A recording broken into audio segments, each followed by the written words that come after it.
امریکہ کی جانب سے وینزویلا کے صدر کو اغوا کرنے کی کوشش کی گئی۔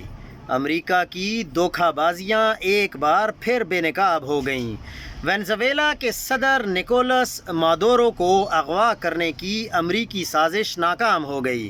امریکی ایجنٹس کی جانب سے مادورو کے خصوصی پائلٹ کو بھڑکانے اور صدر کی پرواز کا راستہ تبدیل کروانے کی پیشکش نے ثابت کیا ہے کہ امریکہ کی جمہوریت کی حفاظت کی آڑ میں کیے گئے اقدامات کتنے گھٹیا اور دوغلے ہیں۔